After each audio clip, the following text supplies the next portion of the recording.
ওম জয় লোকনাথ, জয় বাবা লোকনাথের জয়, জয় বারোদির ব্রহ্মচারী বাবা লোকনাথ, জয় বিশ্বাসনাথ বাবা লোকনাথের জয়, জয় বাবা।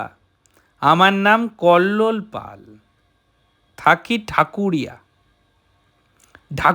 আচ্ছা, বাবা লোকনাথের অপার কৃপায় আমার বড় শ্যালকের মেয়ের এত সুন্দর বিয়ে হয় যে তার বলার নয়। আচ্ছা, ওর নাম হলো পর্ণালী। নাম সুন্দর হলেও বাপু সে দেখতে খুব একটা সুন্দরী নয়। চেহারাখানা ভালো, কিন্তু স্বভাব ভালো নয়। বার দুয়েক দুটি ছেলের সাথে পালিয়ে গিয়েছিল। একবার তো সিঁদুর পরিয়ে বিয়ে পর্যন্ত হয়ে গিয়েছিল। তা এমন মেয়ে হলেও ওর বাবা মানে আমার বড় শ্যালক মানুষ হিসেবে খুব খুব ভালো, সহজ সরল একজন মানুষ। আর হবে নাই বা কেন, ছোটবেলা থেকেই সে বাবা লোকনাথের একজন পরম ভক্ত।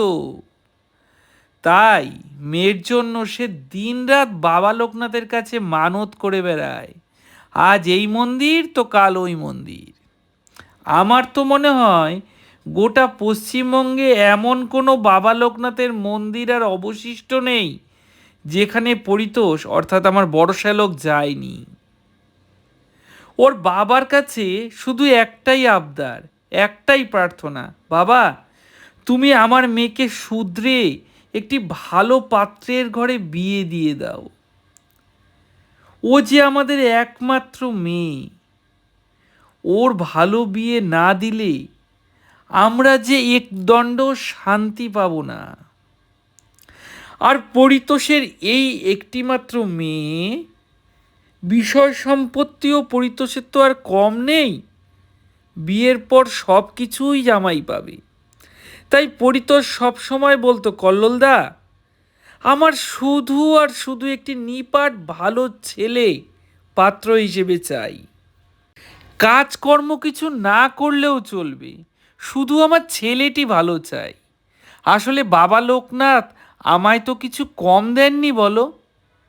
আমার শুধু ছেলেটি ভালো চাই, বারবার করে একটি কথা বলে ও। আমি ওকে বলি, তুমি বাবা লোকনাথকে এত মান্যি করো, তোমার কথা তো বাবা শুনবেনি। তুমি নিশ্চিত থাকো পরিতোষ, আমাদের পর্ণালীর খুব ভালো বিয়ে হবে। মুখে বললেও কিন্তু আমার মনে সন্দেহ হয় যে এমন স্বভাবের মেয়ের বিয়ে ভালো হওয়া সত্যি মুশকিল। কিন্তু আমার ভালো কথায় পরিতোষ খুব খুশি হয়। খুশি হয়ে সে বলে, তাই যেন হয় কল্লোলদা। যদিও সব আমাদের বাবারই ইচ্ছে, তার ইচ্ছেতেই তো এই জগৎ চলে। তো যাই হোক, এর প্রায় মাস ছয়েক পরের কথা। যদিও এর মধ্যে পর্ণালী আবার বার দুয়েক পালিয়ে গিয়েছিল শুনেছি। তো যাই হোক, যেদিনের কথা বলছিলাম সেদিন সকালবেলায় পরিতোষের ফোন, কল্লোলদা আগামীকাল তো রোববার, তোমার অফিস ছুটি, আমার সাথে একটা জায়গায় যেতে পারবে তুমি? যদি অবশ্য তোমার অন্য কোনো কাজ না থাকে। আরে না না, তেমন কোনো কাজ নেই, বলো কোথায় যেতে হবে।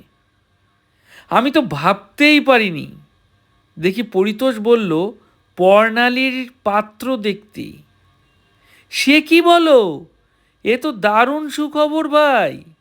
হ্যাঁ দাদা, পাত্র খুব ভালো, সরকারি চাকুরে, বড় অফিসার, বেশ ভালো মাইনে।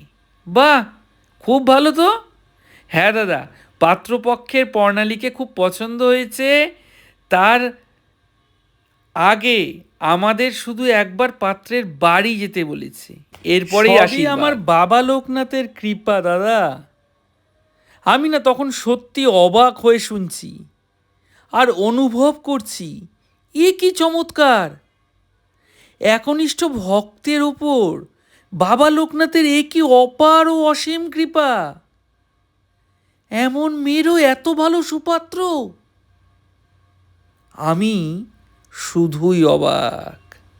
আমার আর কিছু বলার নেই, মুখ ফুটে শুধু বেরোলো, জয় বাবা লোকনাথের জয়, জয় বিশ্বাসনাথ বাবা লোকনাথ।